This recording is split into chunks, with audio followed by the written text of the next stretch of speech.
All right, so um can you all see my screen? Kindly like heart react if you can see if my screen is already visible. Pa-heart react na lang, guys, just to confirm if visible na yung screen ko from your end. All right. Thank you so much. So, all right, um so to access the UP Mindanao Moodle-based LMS, so you have to of course visit the website uvle.upmin.edu.ph. I'll send that link as well sa chat. So access that one. So if you have not yet created an account for Moodle, so when you try to access this one, when you try to access the website, um, of course, when you try to log in, an email or a prompt will be a prompt will show up on your screen telling you that a confirmation email has been sent to your mail, and you need to confirm that link para ma-create yung account nyo. So, all right. So once you're in the login page, of course, to log in to access your account, you need to log in using your UPmail account. So you have to click on Google. Ito itong Google button. So timeout siya. So click on Google, then it will automatically redirect or log you in to your Moodle account if you have created one na. But if wala pa, as I mentioned earlier, once you click it, may prompt para ma-redirect kayo to a page telling you that um, to complete the creation of your account, you have to click the confirmation link that the system has sent to your email. So you have to check it from your inbox. If it's not showing your inbox, you can check it from your spam message to see if nandun yung confirmation link. So once you found the email, click the confirmation link to complete the registration or the creation of your account. So once it's created, you will be redirected to the dashboard of your Moodle account or your Moodle page. So from my end, I have two courses showing here. But for the rest, if it's their first time logging in or accessing their Moodle account, blank pa siya, wala pang laman, walang courses. Unless some of you might have already access and might have be enrolled na din sa other courses nyo. So it will show in your dashboard. So let's discuss first how to navigate your dashboard. So your dashboard is composed of different sections. So in the left part, this column is your navigation panel. This section, you'll see buttons like the dashboard, calendar button, private files. Then under my courses are the courses na enrolled kayo. So nakalist dyan yung mga courses na meron kayo for this semester. Then sa parang middle part of their dashboard, you'll see the different blocks. So itong course overview, recently accessed courses, basic course research, timeline, calendar, these are blocks. We will talk more about blocks later on, but let me just like introduce you what are these blocks in your dashboard. So the course overview block, so this para siyang history. So whatever, I mean, sorry, this the course overview is parang this is the panel or the container of all the courses na enrolled kayo. So dito naka-display lahat ng courses na meron ka. You can filter out kung ano lang na courses ang gusto nyong i-display sa course overview nyo. If you want to display the current active courses na enrolled kayo, you can select here, itong box naman na just below course overview, there's a drop-down menu. This is the filter menu. So if you click this one, you can select kung ano lang yung gusto i-display nyo sa course overview mo. If you want na yung current active courses na naka-display, you can select in progress. So naka-display dito lahat ng active courses na enrolled kayo for this semester. If you want to open yung future dated na courses, you can filter it out na naka-display lang lahat ng mga featured courses or mga courses na ma-open pa lang in the coming months or coming weeks. If you want to filter out na gusto mo naka-display yung mga past dated or your courses from the previous semester, you can filter it out and select past.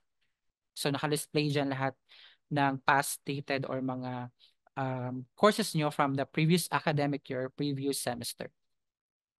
And if you want to display yung naka-starred, meaning naka-bookmark, na favorite or na bookmark nyo na courses para mas madali yung ma-access, you can also select it.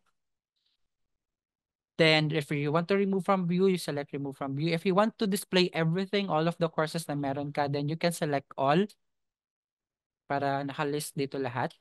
Then if gusto nyo naman how the courses are displayed or showed sa course overview mo, this current format, itong naka-format sa course overview nyo, this is a thumbnail, parang naka-thumbnail siya na format. So if you like this one, you can keep it as is.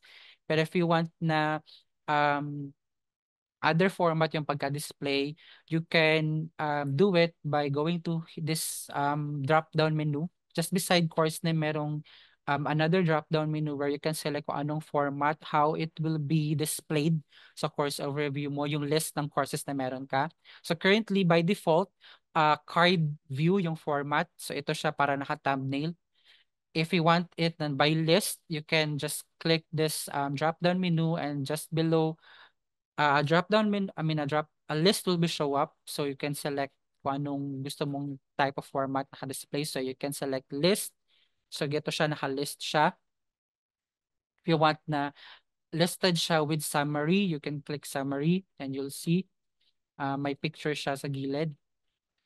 So that's how you play around with displaying or showing the courses you have in your Moodle account. Then just below course overview is the recently accessed courses. So dito naman is parang history siya. So it will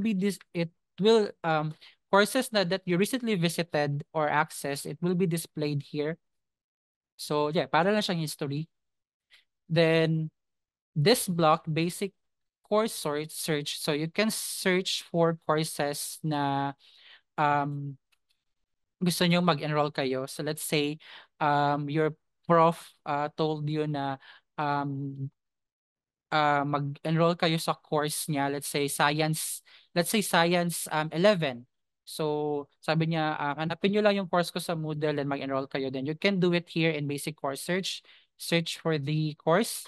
Type nyo lang yung course name or course code na binigay ni prof. Then select go. And you'll see the results here. So hanapin nyo lang kung anong section yung science, let's say science 10. Then nakalagay naman sa details kung sino teacher. Let's say your prof is si Ma'am Marby and science 10E, then you can just um, open it. Then may enrollment key siya. So if the prof told you na merong enrollment key that you have to key in para maka-enroll, then you have to ask from them. So it's like a password before you enroll to the course. So your prof, they were given flexibility when it comes to enrolling students. So in the past, kami from the ILC are one of the parang the ones who help the faculty in enrolling students or even faculty members. So this time, as we transition to Moodle, we have given the faculty members the flexibility to also have the um, option na sila rin yung mag-enroll sa students or the flexibility to allow the students to self-enroll. So meron silang option na i-enable na pwedeng mag-self-enroll si student like this one. So there's an enrollment key para siyang password for you to get into the course. The prof will be giving you the password para makapag-enroll. So meron silang option na ganyan. Meron din na si prof na mismo yung mag-e-enroll sa inyo. So, meron din na si prof will be asking assistance from us to enroll the students to the course. So ito lang yung isa sa mga options na flexibility na meron si Prof. So which is allowing students to self-enroll instead of like sila yung mismong magma-manual enroll sa inyo. So there might be faculty members who are doing it already, yung self-enrollment process. Meron ding faculty members na for doing the manual enrollment, sila na yung mag-a-add sa students sa courses nila. But of course, you can still contact us, ILC, for assistance if you need help with enrolling to your courses. In case lang na hindi kayo ma-enroll ni prof or um, the professor is having trouble enrolling you to their courses. So that's for searching. So you can search any courses here. So nakadepende na lang yon kung yung specific course will allow you to self-enroll or meron kasi mga courses like this. Let's find yung walang ano. Ito.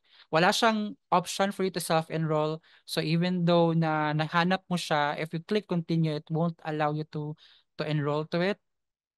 Because hindi naka-set yung self-enrollment. So you have to contact your prof to ask assistance for na ma-enroll kayo or you can contact us para ma-enroll kayo. Right, so that's for basic course search. Below it is timeline. So dito nakalagay lahat ng mga activities na need nyo i-complete. Let's say for one course you have um, 4 activities. Let's say you have assignments, quizzes. So nakalagay dito sa timeline para siyang reminder sort of that for this day you have an assessment that is due today. So nakalagay siya dyan. Then um, naka-arrange yung pagka-display ng mga activities based on the closest date.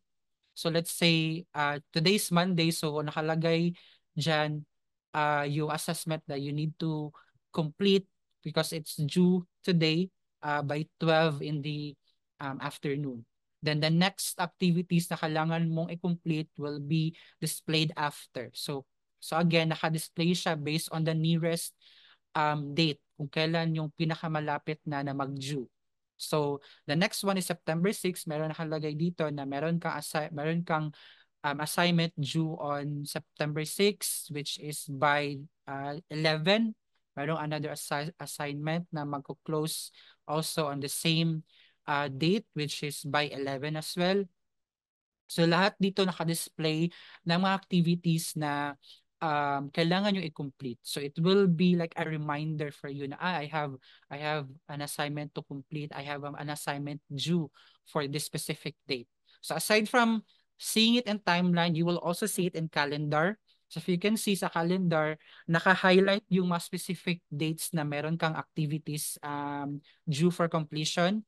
So September 2, Monday, may nakalagay na meron, if you hover your mouse to that specific date, September 2, may lalabas dyan Moodle course, which is the name of your course. Let's say Science 10, kunwari, Science 10, then you have an assignment 3, then may attendance, merong assessment. So, naka-highlight din lahat ng mga activities at kailangan nyo i-complete. So, it will really remind you that you have, meron kang due for completion for specific course. So you can also click if you hover your mouse to the date, pwede mo rin siyang i-click. Then it will show here kung anong specific na mga activities ang kailangan yung i-complete. Or you can just visit sa timeline. So that's the blocks that you have in your dashboard. So any questions before we proceed with the next topic? You can send your question sa chat box if you have any question. I think there's no. Okay, thank you for confirming, Ziljan. So if there's no question so far, so let's proceed with the next topic. So as I mentioned earlier, we will talk about blocks. So yung blocks is you can actually customize your blocks. You can add blocks, you can delete blocks, or you can rearrange your blocks. As I mentioned, diba, itong course overview, basic course, timeline, calendar, these are blocks. you can remove them, you can rearrange them, and you can also add another block. So how to do it? If you see the customize this page button just above basic course search, click this one so that it will allow you to customize your dashboard. So if you click customize this page, change yung view ng dashboard nyo, 'di ba? Earlier, um, ito lang siya, may mga blocks, ayan, walang mga parang additional buttons. But once you click customize this page, so you'll see there are buttons na lumabas from each block. For course overview, merong ito, para siyang cross that you can click to drag the block anywhere. Meron ding gear icon, which is the settings button, where you can start to configure the block, or you can also delete it. So you can customize your dashboard. So if you want to rearrange the blocks, let's say ayaw mo nung pagka-display ng current dashboard mo, you can drag blocks from anywhere in the page. Let's say gusto mo i-move si calendar sa front para mas madali kang makakita agad ng mga activities mo. You can drag it here. Ayan, para mas ganyan siya. If you want to place naman, let's say si timeline, gusto mo dito si timeline para mas madali mong makita agad yung um, what are your dues for specific date. Pwede din ganyan. You can drag it anywhere. You can rearrange your blocks anywhere sa dashboard mo. And let's say um, ayaw mo sa specific block, ayaw mo kay recently course access, masyadong nagpa-populate sa dashboard mo, you can delete it as well. So, click nyo lang yung gear or parang flower icon on the upper right corner of the block. Then, select delete and it will be deleted and the block will be deleted from your dashboard. If you want to add another block, you can also do that. So in your navigation panel, just in the left side navigation panel, just below my courses, you'll see an add a block button. So from here, you can start to select or add different blocks. So merong mga blocks that you can select from here. You can add comments, global search, latest announcements. You can add that here. So if gusto mo na ma-view agad yung announcements that na nilalagay ng prof nyo sa courses nila, then you can add it as a block in your course page. And you can select whatever blocks that you want to add in your dashboard. So if you're done with customizing your dashboard, so you think na okay na tong view for you, or you're done with adding another block. So once you're okay with it, to save the changes, you just need to click stop customizing this page.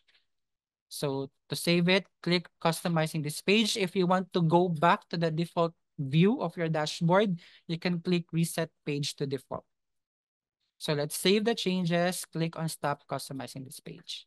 Then it will be the new view of your dashboard. So again, it's up to you if you want to keep the default page or if you want to rearrange the setup of your dashboard. Right, so that's for block.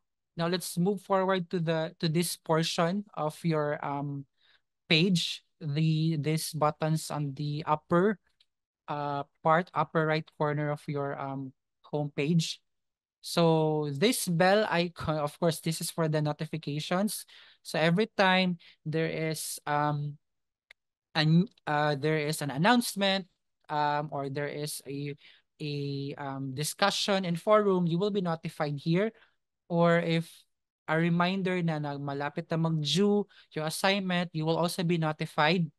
So it will show up here. So aside from receiving notifications in your Moodle account, you will also be notified through email. So any updates from your courses, you will also be notified via email. Let's say overdue na yung assignment mo, you will be notified na past due ka na, you missed submitting an assignment on time. Magno-notify din si Moodle if malapit na past due yung assignment and wala ka pang submission, it will also notify you. So it will remind you that malapit na ang submission date or submission deadline. So you have to submit for that specific activity. You will be reminded to it. You will be receiving notification via email and also through Moodle. So not just for assignment, even for quizzes, announcement, even responses sa forum, you will be receiving an email notification from that, aside from receiving notification here in your Moodle account.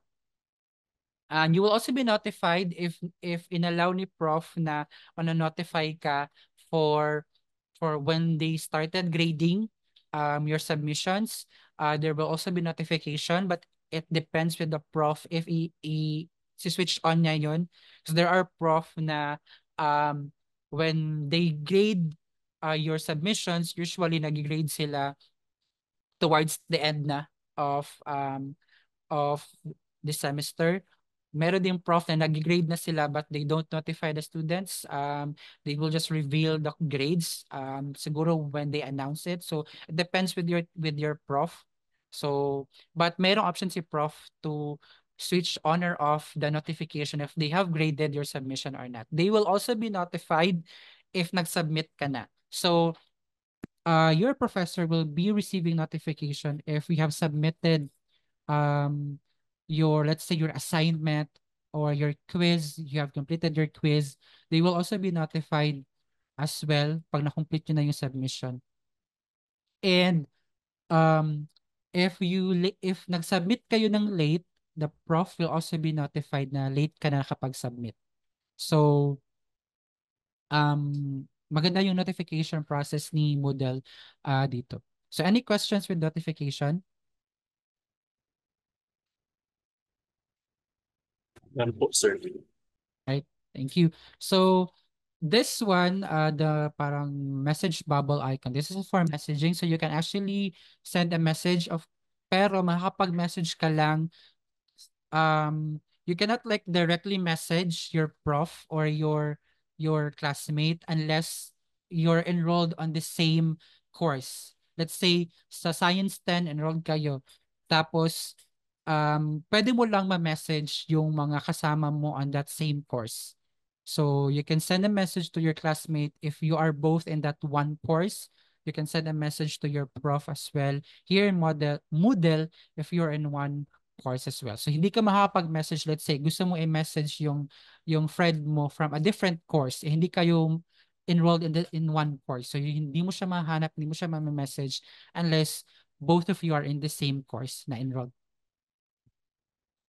Of course, I suggest that when you message, especially with your prof, I suggest that when you message them, make sure that you ask first if it's okay for them to receive message, because some professors, they refer na i-email sila as of for any inquiry or any clarification. They prefer that because that's much more formal than sending them a personal message or private message in here in Moodle. So try first to consult your prof if it's okay to message them or not, or if they prefer na through email ang consultation or clarification niyo. Then beside it is your profile name. So in here, if you click this one, it will show a drop-down menu. So you'll see the dashboard as one of the list. So if you click yung dashboard, babalik lang kayo sa dashboard page. Then you have the profile button, the grades button, the messages, preferences, and log out. So profile, so if you click profile from here, you can view your profile information, yung courses na enrolled kayo, your login activity, and other stuff. So let's just focus on the important ones lang. So user details. So if you want to edit your profile, you want to change your name, let's say wrong spelling yung name nyo, or you want to add additional information, you can you can go to user details and click edit profile. Again, this is under profile na button ha. If you click profile button, ito yung lalabas, and from here you can start to edit your user details by clicking edit profile. So you can edit your first name, your last name, and you can add additional information if you want to add picture, a profile picture, if you want to add additional names, you want to add your interest and other stuff, you can do it in edit profile. And after that, just click on update profile. Then if you want to view your courses, nandito siya sa course details, lahat ng courses nakalagay dito. You'll see it here. If parang naka-grade out yung course, if you'll see that the course na enroll kayo pero grade out siya, meaning um hindi pa naka-publish or hindi pa sino-show ni prof yung course nyo. So meaning enrolled kayo but it's not accessible yet kasi hindi pa siya pina-publish or hindi pa siya ina-allow ni prof na makita ng mga students niya. So may mga instances na gano'n na sa course nyo, you'll see it in course profiles na grayed out siya. So when you click it, it will parang it will display na you're not enrolled or this is not accessible because hindi pa siya pina-publish or hindi siya sinet na for show ni professor nyo. Then if you want to access your Moodle account through mobile, you can also do that. So download nyo lang yung Moodle app from your mobile, from App Store or Google Play. Download nyo lang siya. Then once you downloaded the file, scan nyo lang tong QR code from your Moodle app. Then from here, it will redirect you to mas easier yung pag-login nyo sa Moodle app. If you want to use your if you want to access your Moodle account through your mobile phones, mas easier if you use Moodle app and you scan this code para mas madaling makapag-login kasi if you don't scan this app and you use the Moodle application to access, hindi nyo ma-access yung mismong Moodle account nyo. Because parang if you scan this code, automatically madedetect ni Moodle app na okay, this is for the UP Mindanao Moodle-based LMS. Parang ganun siya, parang shortcut way siya kasi instead of like downloading the app, then magla-login ka lang doon manually compared to scanning this one first. So I suggest if you use a Moodle app to access your Moodle account, scan this QR code using your Moodle application para mas madali ka makapag-login sa Moodle account mo. So you have to go to your profile. Okay, go to your profile, then scan the QR code. Ayan. So that's for your profile. Then if you want to view your grades, nandito siya. Para siyang naka-summarize and naka-list lahat ng grades na meron kayo for each course. So ito siya, dito lalabas yung grades nyo. The messages, similar lang siya with sending message. Then preferences. So if you want, let's say, if you find getting notifications annoying from your end, if ayaw yun, hindi kayo ma-notify via email, you can um, click notification preferences and you can switch off the notification. If you don't want to receive notifications by email, feeling nyo nasa spam kayo for the many notifications, you can update the notification preferences here.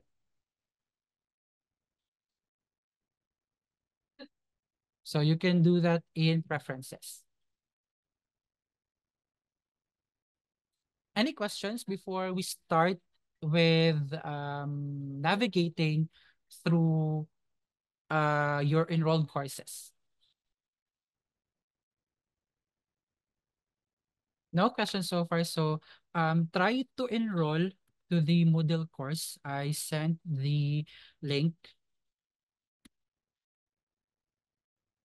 So I sent the URL of the Moodle course, this one. Ito, try to enroll in this course, Moodle course. I sent the link of the URL of the course. Then there's the enrollment key, Moodle 2024.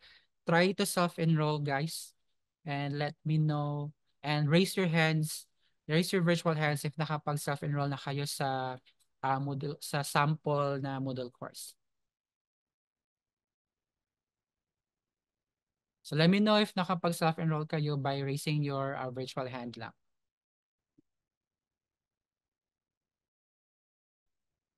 I sent the link guys ha. So nasa chat box yung URL ng Moodle course para so while I'm discussing and I'm walking you through on how to navigate your Moodle course, maka-follow through din kayo by um, using this sample Moodle course. So try to self-enroll in this course, please. I sent the link and the self-enrollment key. So para rin ma-experience nyo kung paano mag-self-enroll once your prof will try to enable or will have the flexibility of allowing students to self-enroll. Right. I can see nag self-enroll na si Juliana and si Zildjian. So thank you so much. How about the rest? I also Kai Real. Thank you. So I'm just waiting for Julian na lang and Stephanie. Right, so yeah.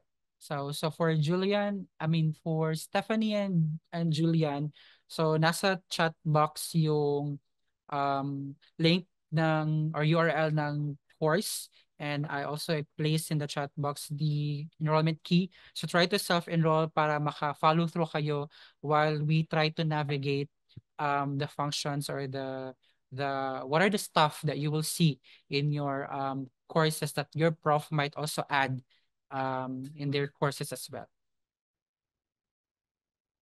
Right, so um, this is just a sample look of how your prof will be setting up their courses. Some prof may choose a different view or a different look of their course. The one that you're seeing now, this is the default setup. So it's straightforward. Once you open the Moodle course, you'll see right away lahat ng content na nilagay ni prof sa Moodle course niya. You'll see right away what are the assignments na you need to answer, you need to complete, and even the assessments. So it's very straightforward. So pwedeng ganito yung setup ng professor nyo if they choose Moodle to deliver their courses. Pwede din na different. So this one is the default one. Let's try to see what are the other format that your prof might choose when they set up their course or they populate their course.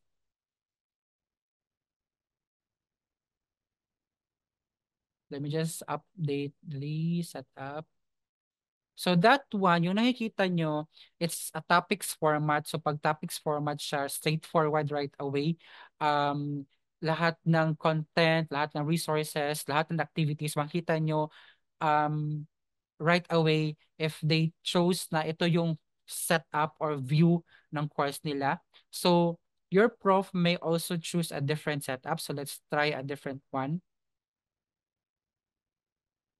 So if you refresh your course, lalabas siya na ganito. May module 1, module 2, module 3. So pwedeng ganito din yung setup ni prof. So hindi naka-display right away yung content of each section or each container. So hindi siya naka-display right away. You have to click first which module. Let's sabihin ni prof na nasa module 1 yung reading material nyo for your assignment. So you click module 1 and it will display here the content ng module 1. So sabihin niya nasa module 1 yung source material. So you open the module 1 and you'll see there, hanapin niyo yung kung sa anong reading material or source material sinasabi ni prof.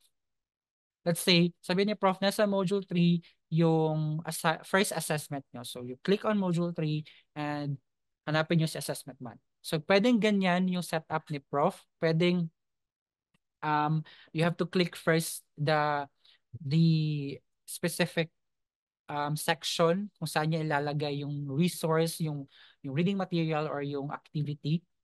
Pwede din yung earlier na straightforward na sabihin niya, nandun siya sa module 3, nandun yung assessment niya. So if we scroll down, kita niyo siya agad. So pwedeng ganun yung default one, pwede din na ganito yung setup or view ng Moodle course niya. So, just have to open the section or that specific section kung which section niya nilagay yung specific material or yung activity. Pwede din na iba yung view. Meron din kasing prof na they will choose na naka-tiles yung setup. So if naka-tiles siya, if you refresh your course, eto yung lalabas. So naka-box siya instead of earlier na parang um, ganun lang, parang um, hindi siya parang animated, parang stagnant siya. But for tiles naman, if you hover your mouse to each tile, animated siya, nagmo-move.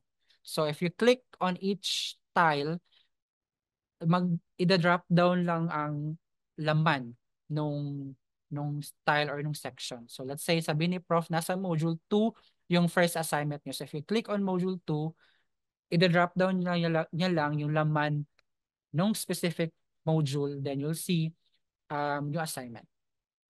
So may mga ganong prof na they prefer na ito yung setups tiles.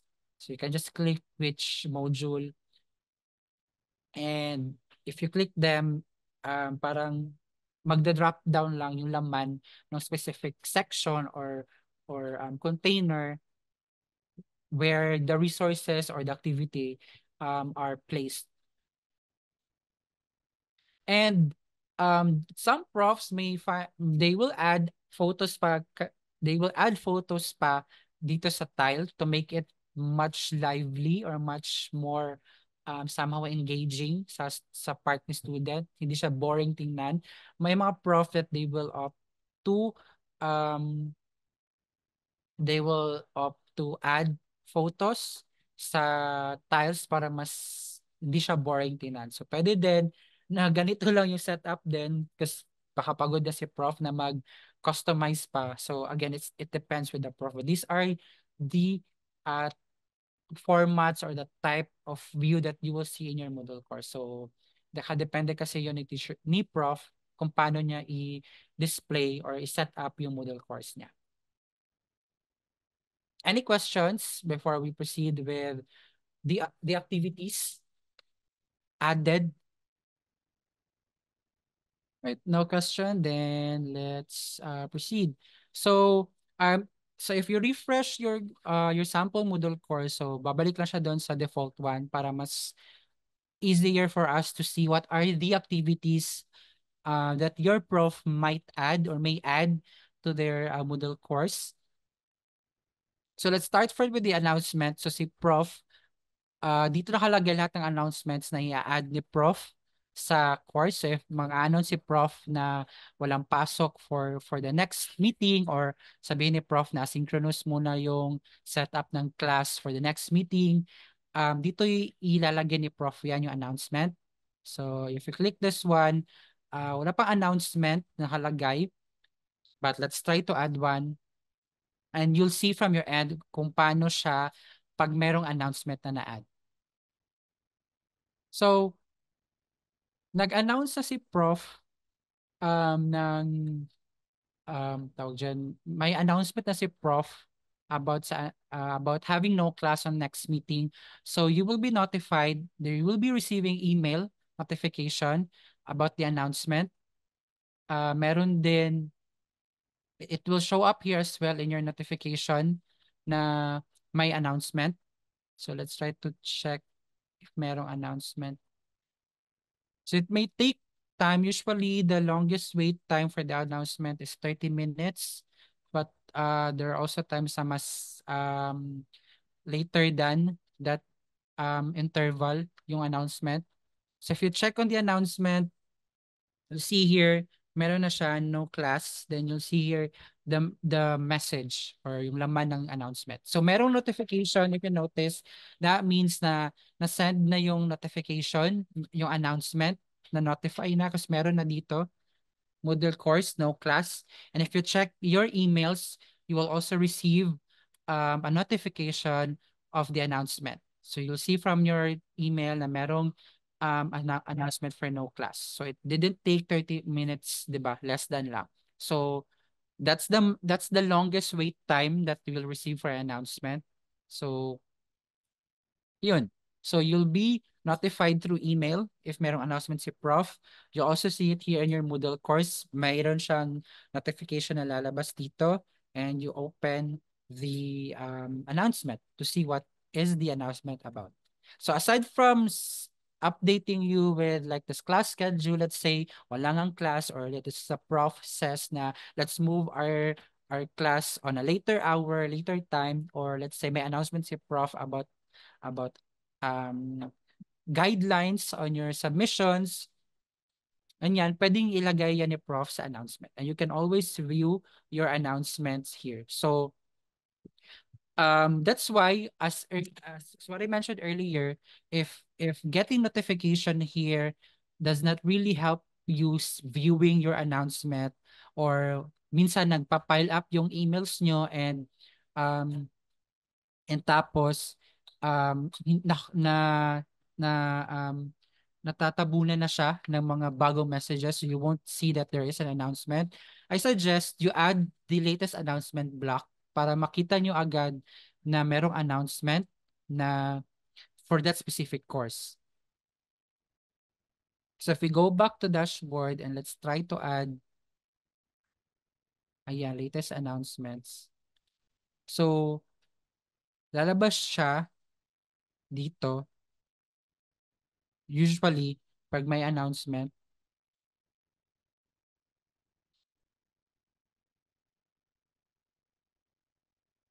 ayan. Or si Prof then may add latest announcements block here.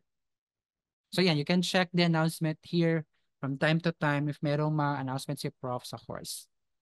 Any question with the announcement? None so far, so let's continue. So aside from announcements, Prof may also ask you to participate in a forum discussion. So Prof may also add a forum and from there, Prof may be asking you to participate in a discussion. Some professors, yung iba, graded yung discussion. So it's important as well na nag-check kayo ng forum because yeah, again, some prof may grade you with when you participate in a forum discussion.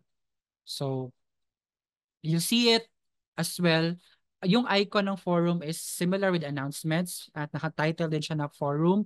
Your prof may rename it as discussion forum. So whatever it is, basta meron siyang parang label na forum or yung icon niya is parang two bubbles, message bubble, then that's a forum or an announcement. So if you click on forum, your prof will be adding topic discussion here. You can add a new discussion topic, but of course, I suggest na whatever topic discussion na i-add ni prof, doon na lang kayo mag-reply. So in this example, meron nakalagay na topic discussion and your prof will be placing here the instruction or meron siyang ilalagay na prompt. Let's say, let's discuss about this. Let's discuss about talk share your thoughts about your senior high or your vacation, something like that. So lagay ni prof dito yung parang prompt niya for the discussion. And from here, you can start replying from the discussion. You can add your response to the discussion. So if you will add a new discussion topic, pwede din naman, but of course, um, sino magre-reply diyan, 'di ba? Your classmates your classmates will be notified for a forum discussion, but again, let's follow na lang kung ano yung format na sinet up ni Prof. If si Prof yung taga-set up ng forum discussion, then let's reply lang to whatever is set up na topic ni Prof. So let's try to add. By the way, you will be notified if your prof will start adding a prompt. Let's say magpa-prompt. I-add siya na another topic discussion. You will be notified as well for it. Let's try ha.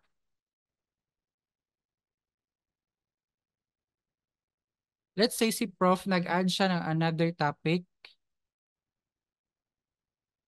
So you will be notified for like a few minutes na meron namang bagong discussion or topic forum na pinost si Prof, which you can view. So let's wait for like a few minutes until we get a notification of a new forum discussion. So hintayin lang natin siya for a few minutes. So let's pretend kunwari na receive na natin yung notification. Merong prompt tayo na receive from email or from here may notification na merong another discussion na open si Prof. So if you go to forum, click nyo yung ito, naka-display siya actually by recently created discussions. If you notice, sa discussion topic 2 nang nakalagay sa pinakauna. So meaning, ito yung pinaka-recent na na-open na topic or na forum na open ni Prof. So, open it lang. So, if you notice, meron ng notification. So, meaning na notify na kayo na merong bagong discussion thread na inopen si Prof. So, you open it lang. Then from here, you can see pwede ilagay ni Prof yung instruction dito na share your thoughts and this will be graded. The grade will be this and that, ganyan. So, nakalagay siya dito. Then, from here, you can start replying to the discussion. Let's say ang prompt is discuss about life of Rizal. Discuss a topic about this. So you respond to it, you reply to it. So if you notice, parang simple lang siya. Wala siyang option for you to customize how you add your response. So pwede mong i-customize yan na makapili ka ng parang ma-set up, ma-format mo yung response mo into like makapili ka ng font style, font size, or pwede mong malagyan ng heading and parang a template na formatted yung text mo. You can do it as well instead of like ganito lang kasimple ganyan. You can format it by clicking advanced dito sa lower right, click advanced, and from here you can start to format your response. So if you notice, naging text box na siya instead of like simple message box lang. So if you click the advanced, so let's go back lang. So this one, ito, simple message box lang siya. So if you want it na formatted yung reply nyo, formatted text, click advanced para ma-change yung box into a text box instead of a message box. So from here, you can start to format your response. So nasa taas yung parang edit um, bar. So from here, you can um, select anything that you want to set up for your response. So itong parang box just beside paragraph, if you click this one, it will display other options or other buttons for your text box. So if you click this one, lalabas pa yung other options that you can set up that you can do to format your text. So pwedeng, let's say gusto mong maglagay ng heading. So ayan, select the heading. Then you can select a font family. So ito, meron siyang option for you to select for your new Georgia Tahoma, yung font size, you can also change it. And you can also, if you want to bold a specific word or sentence, ayan, meron siya. Meron din ito. So many options that you can do to format your text or your response in the forum. Ayan, so meron din siyang way for you to align the alignment of your text if naka-left, naka-justify or center. Meron din you can highlight, you can change the text color, the font color. You can highlight also a specific sentence.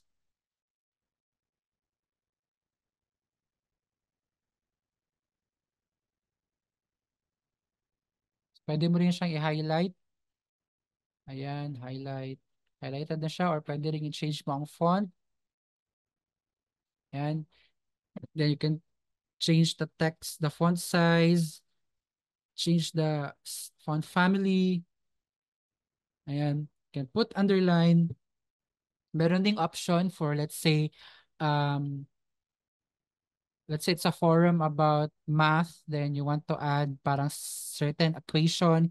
You can also do that here in this text box. Meron siyang itong silang lima. So ito, pwede ka maka-add ng parang um, symbols sa math or specific equation that you can add here. Nandito siya sa ito na button. Then pwede din ito for symbol, for adding special character. So yeah, just explore these buttons in your text editor. Then you can also attach a file. So let's say you sa forum is required kayo mag-attach ng um Word file or a PDF file. You can also attach here, or if you are if you're required na mag-add ng photo, you can also add a photo sa text sa forum response mo. And after that, click post to forum and ma-post siya.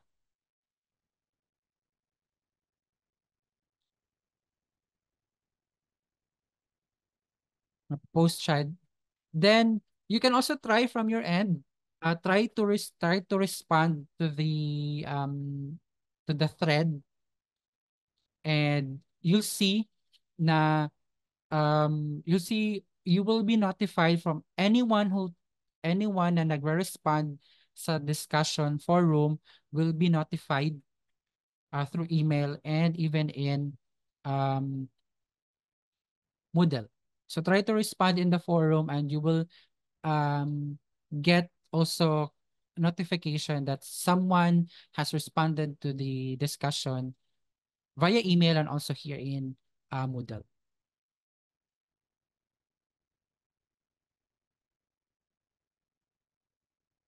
So that's for forum. So any question before we proceed? All right, question.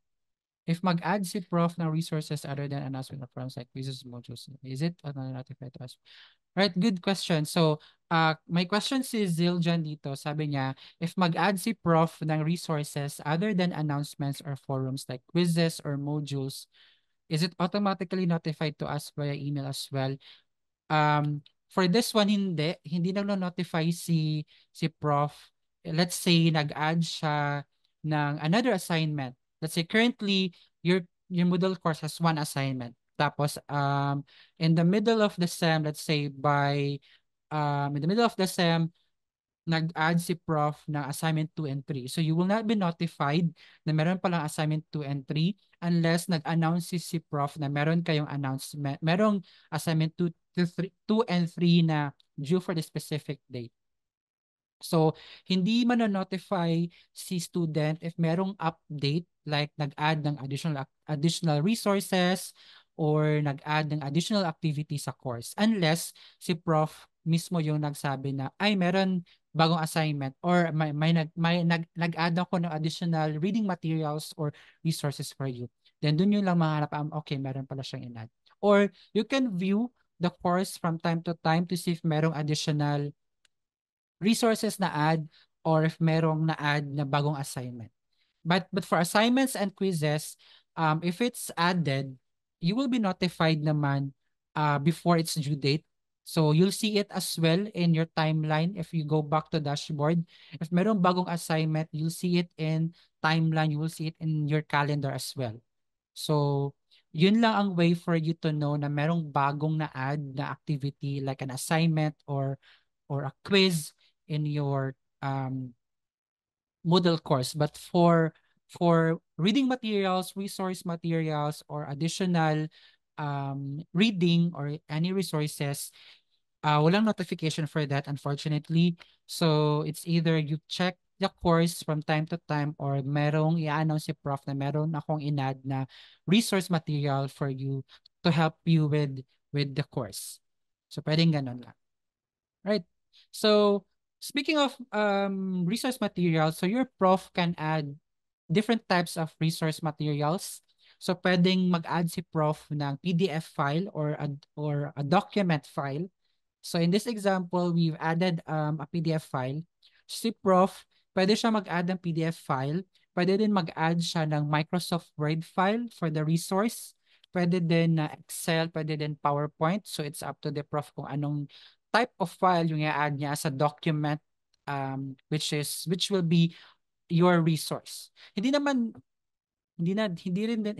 naman necessary na um resource material or a reading material yung i-add ni prof as a document in the course. Pwede din na i-add niya yung syllabus. Pwede din i-add niya yung parang policy, academic policy. Pwede din i-add niya yung parang UP guidelines about academic integrity or something. So pwedeng ganun din. So this one example, this is just an example of a manual, but your prof can add a PDF, a Word file, an Excel file, or PowerPoint file here. Depende if it's a resource or if it's just about the course itself. So if you open a PDF file, mag-open siya to a new tab and it will display the PDF file. If the prof will add a Microsoft Word file, any any Microsoft Office file, Excel, Word, PowerPoint, hindi siya mag-open to a new tab. Hindi rin siya mag-open to a new window. Instead, it will a forced download. So hindi supported ni Moodle yung Microsoft Word. So though convenient sana if we open the file and mag-open siya to a new tab para hindi mo na kailangan magpalipat-lipat ng different windows. But currently hindi pa supported ni Moodle yung Microsoft Office type of files. So kapag yun ang inad ni prof as a resource material or as something that you need to read, I expect na hindi siya mag-open to a new tab. Instead, if a force download siya, you have to open that file. Compared to PDF na kapag i-open mo ang PDF, open siya to a new tab, which is much convenient kasi you don't need to transfer to a different window, open a folder and such. Medyo hassle siya kesa dito na jump ka lang from one tab to another. So another way for your prof to add a resource is adding a resource link. A link. So itong sa baba lang nito, Moodle Resources, this is a website link. So pwedeng mag-add si prof ng link as one of the resources.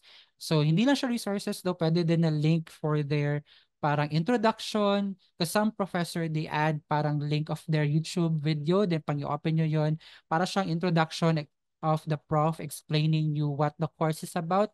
Pwede din ganun siya. So pwede si prof mag-add ng resource link or URL. So if you open this one, this will open a new tab. So some prof may prefer na when they click the link, it will open in the same page lang. So let's try that one. Because this one, by default, when you open a link or a URL na inad ni prof as a resource or as a reading material, mag-open siya to a new tab. Similar with opening a PDF. But meron ding cases na si prof will prefer na yung link or yung content ng resource link or ng URL will be displayed in the same course page.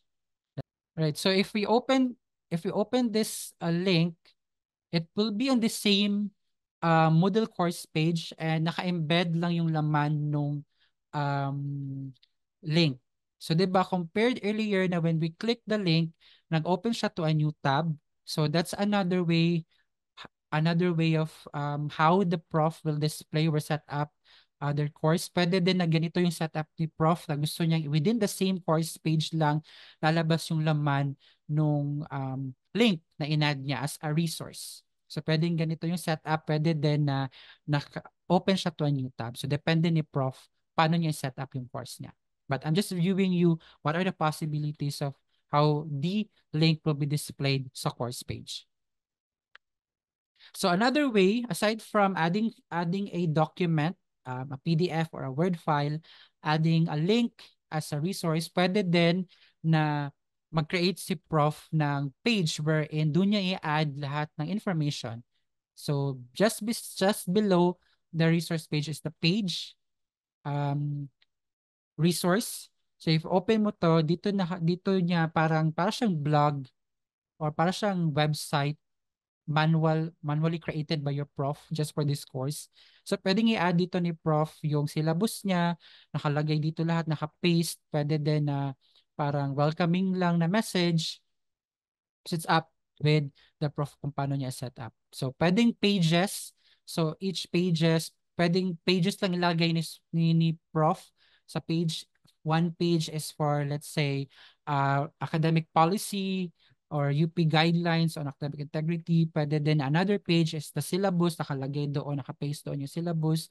Pwede din na another page is yung course details or course information. So that's 4 page. So there are 3 different ways si Prof mag-provide ng resources or course materials for their course. Pwedeng i-add nila yung file, pwede ding link nung resource material, pwede din na i-add nila sa page. Then, pwede din i-folder nila. So, merong naka-folder dito, other resources. So, if you open this one, nakalagay dito yung mga other resources or naka-folder yung mga files na that for reading. So, pwedeng ganun din yung setup kung if gustong i-organize ni prof na naka-folder yung specific readings. Let's say, readings for this specific week, readings for the next week, pwedeng i-folder niya into this one. Any question with the resources, with adding the type of resources that your prof may add to their Moodle course? Right, no question. Then let's proceed with attendance. So si prof, pwede din siyang mag-set up ng attendance for their class. So merong attendance na may prof na they prefer na parang online yung setup ng attendance, which is this one, pwede lang magamit using the Moodle course. May mga prof din naman na parang manual na attendance yung yung um yung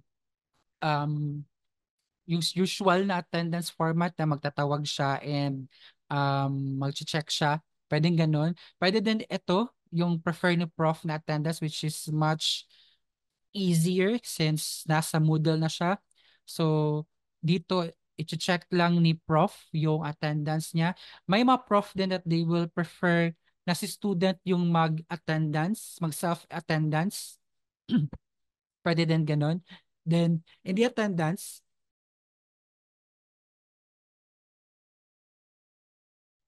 sa attendance, you'll see here kung if present ka ba, matatrack mo dito if present ka on that specific day. And you'll see as well if ilang sessions yung ilang days ka nakapasok, ilang sessions ka present.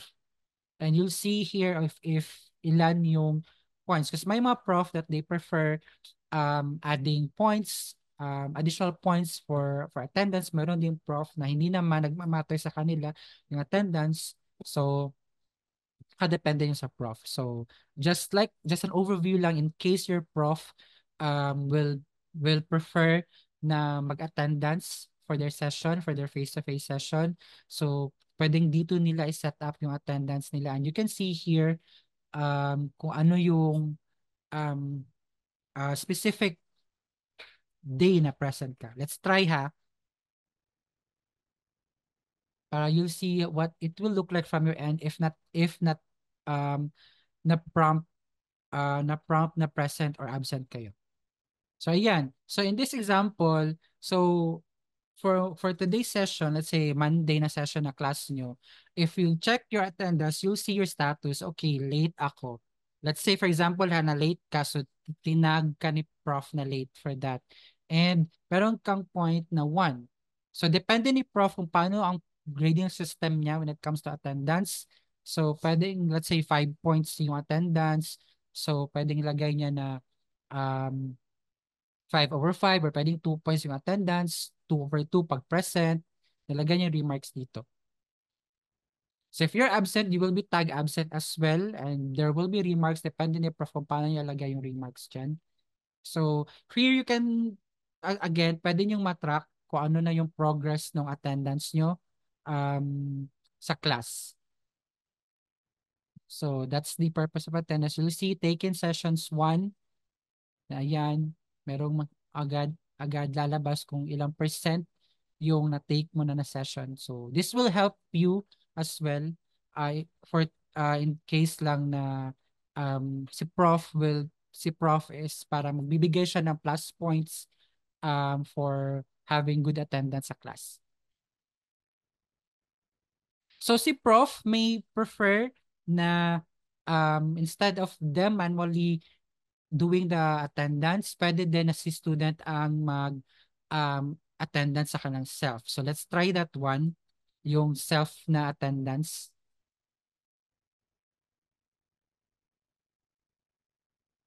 So kapag if it's self-enroll, si prof, bibigay siya ng parang QR code or um, a random password. So dun nyo itatry na mag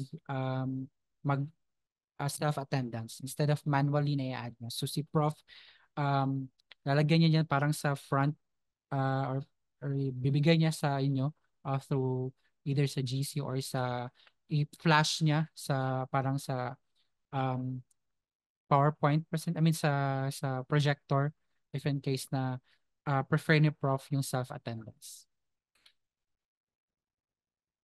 And so groupings, ito naman is if this will allow you to choose your group. So may mga prof na this is the option wherein if prefer ni prof na kayo yung pumili kung saang group kayo sasali.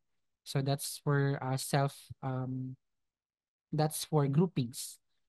Pwede din si prof yung mag-a-add sa you in a group. So this is just one of the other option when it comes to groupings. So for this one, itong self group is kayo yung mismo mag-a-add sa self nyo on which group you want to be included. Then we have assignment. So this is there are different, if you can see the meron different types of assignment that you can see. Let's talk about each of them. So the first assignment, assignment 1, this one is wala siyang may due date siya which is on September 6. So this is the parang normal or the basic assignment that your prof can create for you. So if you open this one, nakalagay dito yung pwede si prof can add the instruction in the assignment. Let's try to add one. So again, going back to the first assignment. So if you open the assignment 1, so this is the basic assignment that your prof can create. So once you open it, just below the title of the assignment, you'll see there the instruction. So dito ilalagay ni prof yung instruction. Pwede din ilagay ni prof na i-attach niya yung parang reading material. Sabihin niya na read this material, and after that submit your parang reflection or submit your paper related to this reading material na naka-attach sa assignment. So pwedeng ilagay dito ni prof yung instruction or even the link of the resource material kung saan niyo babasehan yung paper submission nyo. And then you'll see submission status no attempt, meaning you haven't submitted an assignment yet. Grading status not graded.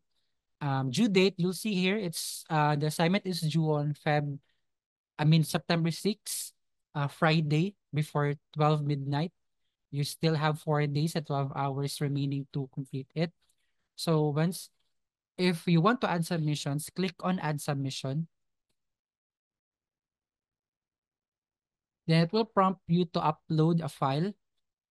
So let's try to add a sample submission.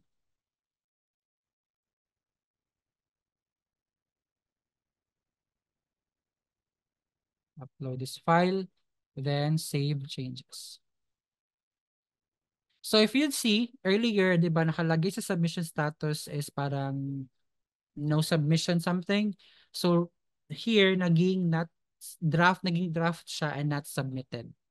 So take note of the submission status ha. Pag draft and not submitted siya, you still have the option to change your submission. So let's say na-upload mo na paper is yung hindi pala final. So you still have the option to edit your submission or change it. So if you see merong edit submission, merong remove submission. So if naka-draft pa yung status nung submission nyo, you still have the option to change it, to remove it and add a new one. So make sure lang na kapag hindi pa final yung submission mo, make sure na yung submission status is in draft muna. Para kapag mag-change ang mind mo, pwede mo pang ma-update or ma-change ang submission mo. So if you can see, meron nakalagay Turnitin status queued. So you won't, pwede mo ring hintayin yung result ng status. Meaning, the Turnitin it's a plagiarism checker software or tool that will help you with your papers. So this will help you with checking if there are any similarity sa nagawa mong paper towards any papers na na-publish. So this will really help you, especially for those na nagtitesis or basically when you're asked to submit a paper. Of course, uh, part siya ng pag-check. Most faculty members, part of their way of checking if if you are the one who created or made the paper is if meron siyang parang Turnitin score showing na mababa yung similarity report or 0% if possible yung similarity report niya. So if you want to change your submission again, you can click edit submission and you can add a new one. Ayan, click nyo lang siya or you can add a new one to replace it. Pwede din i-remove nyo yung submission. Ayan, click remove submission and click continue. Then edit submission to add a new submission.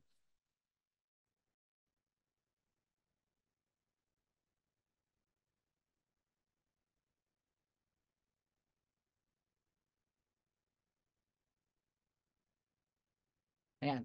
Because what I've noticed recently is there are students who are sending us an email asking us if there's a way for them to resubmit kasi walang resubmit option sa Moodle. So they submitted their paper as final for grading and meron pa silang kailangan i-change. So walang option for them to resubmit because they submitted the paper um as final na. So for that, so to make sure lang na just to make sure na final na talaga yung submission nyo, make sure na when you click submit assignment, final na talaga. Hindi niyo na kailangan i-edit, hindi niyo kailangan ng changes. So when you click submit assignment, it's final, it's for grading na. So if hindi niyo pa siya isa-submit, if you're still editing it, if you want to try to make changes with it pa, then do not click submit assignment unless for you, final na yung paper nyo. Okay? So again, the submit assignment button is you only click this one if your assignment or your paper is final na talaga. No more editing, no more changing. If you think na it's for grading na, ready na to be graded, final na talaga, then click on submit assignment. If you click on submit assignment, it will prompt you na acknowledging that this is your own work, this is not plagiarized. So click nyo lang yan and continue.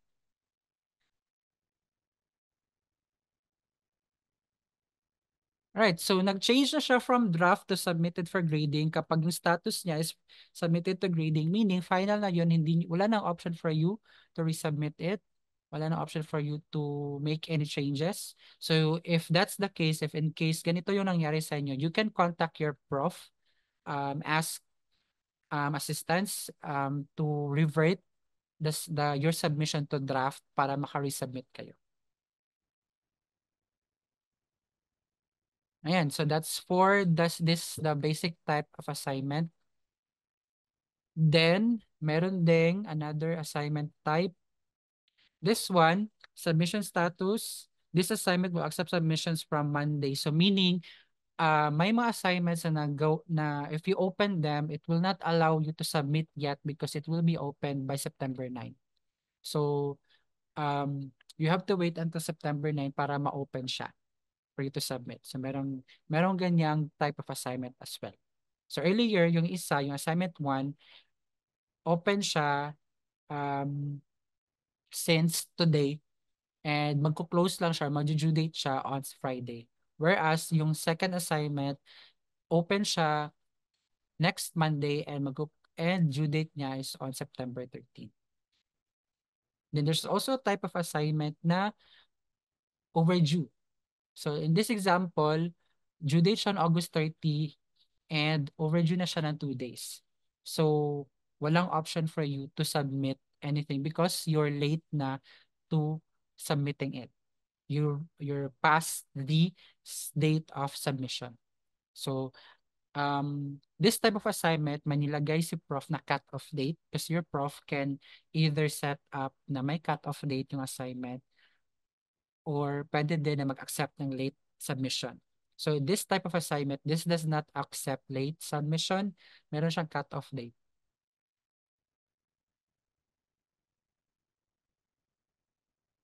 Yan. Pwede, let's try to check an assignment na mag-accept ng late submission.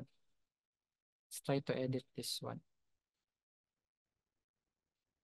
Ayan. So if you notice earlier, wala siyang add submission na button because meron siyang cut-off date. So meaning the assignment will not be accepting any submissions beyond the due date.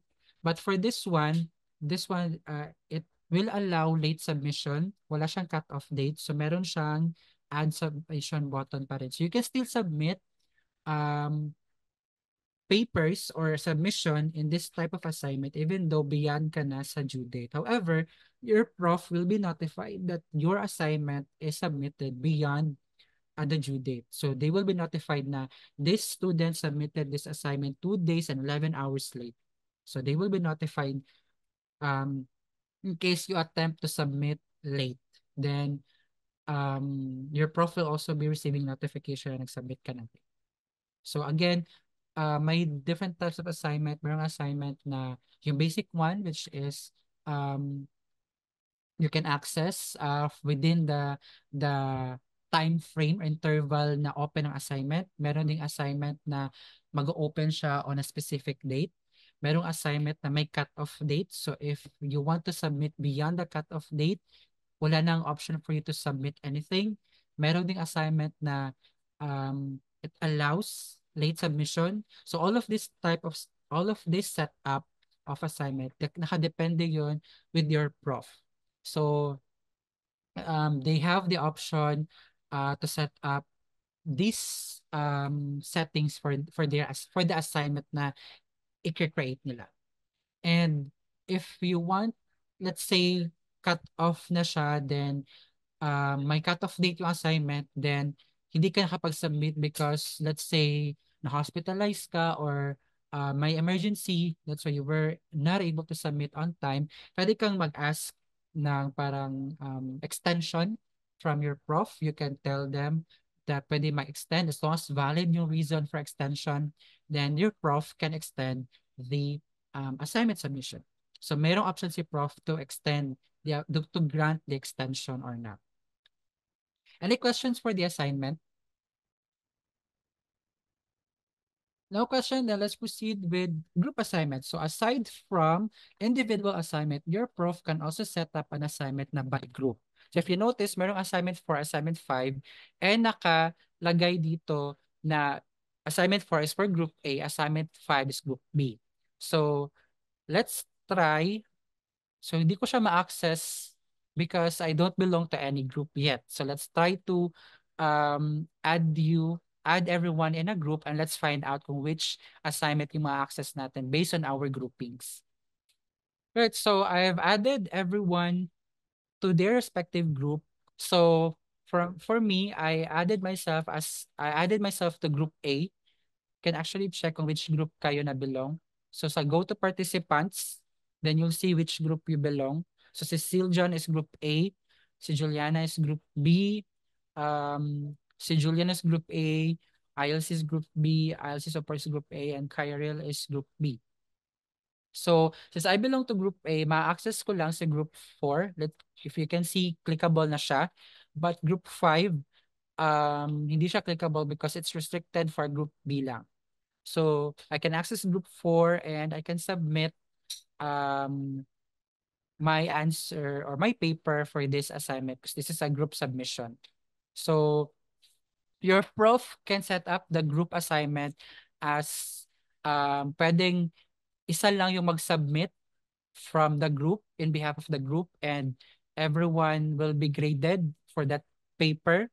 Pwede din na si prof will ask na lahat ng member on that group should submit their submission, submit a paper. So it depends with how your prof set up if it's a group assignment. Then we have also Turnitin assignment. So the one I'm telling you earlier about Turnitin. So from here, you can submit your paper and you can have it checked. Let's try to submit one.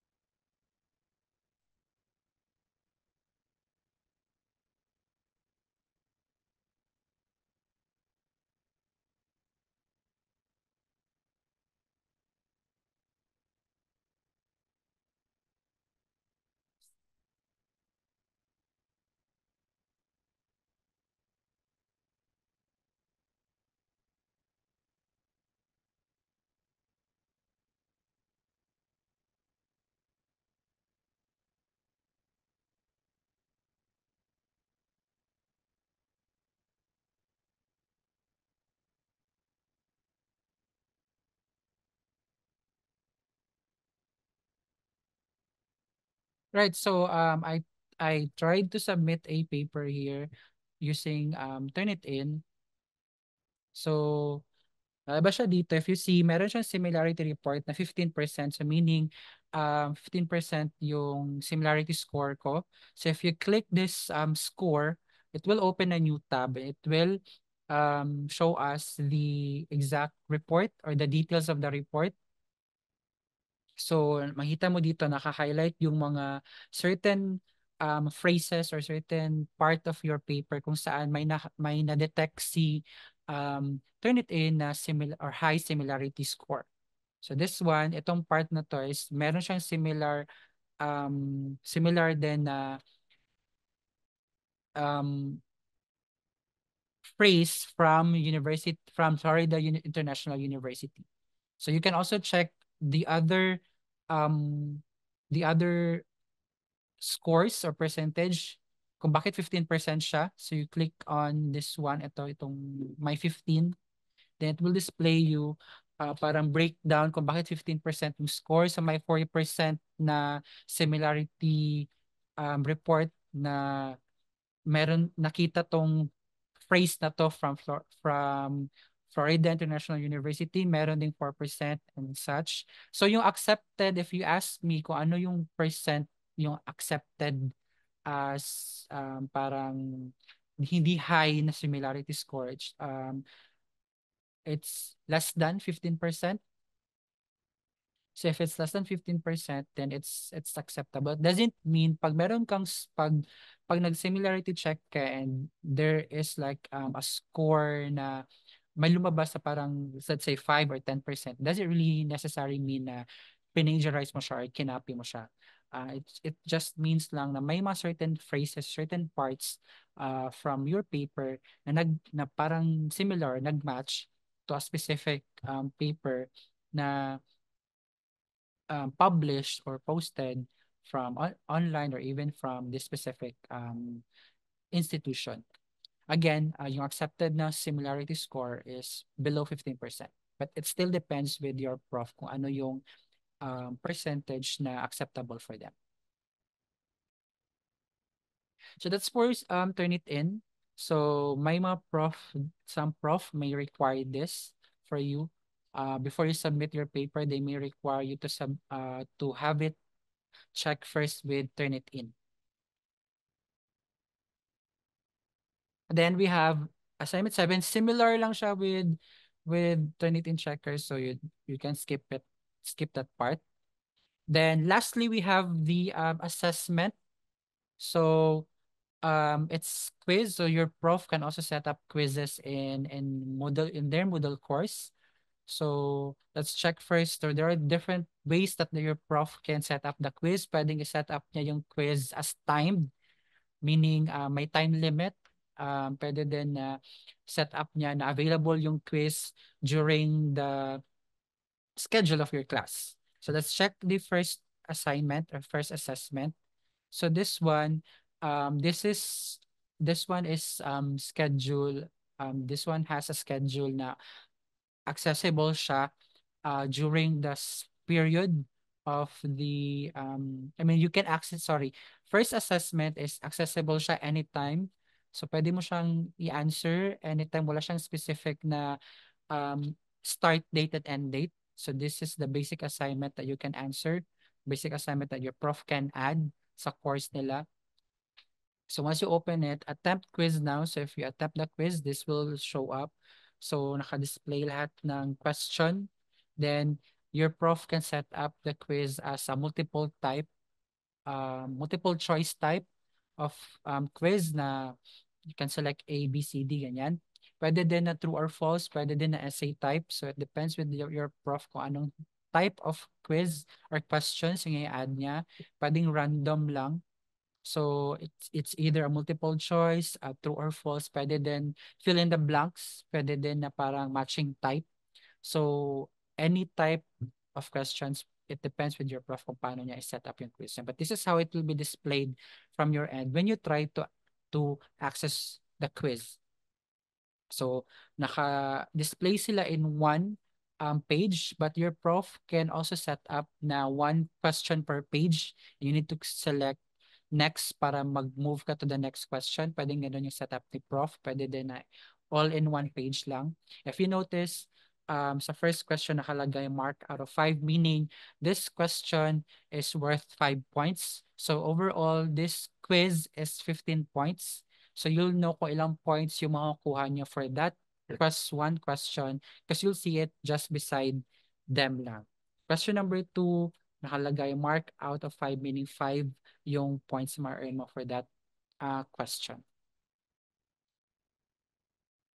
Then there's question na may start date siya. So this one, sa assessment 2, the quiz will be available on Friday pa. So your prof can also set up na yung quiz can only be attempted on this specific date. And meron ding quiz na can be attempted which will close by 12 and my time limit na 1 hour. So those are the different types of quizzes na pwedeng set up ni prof mo for their Moodle course.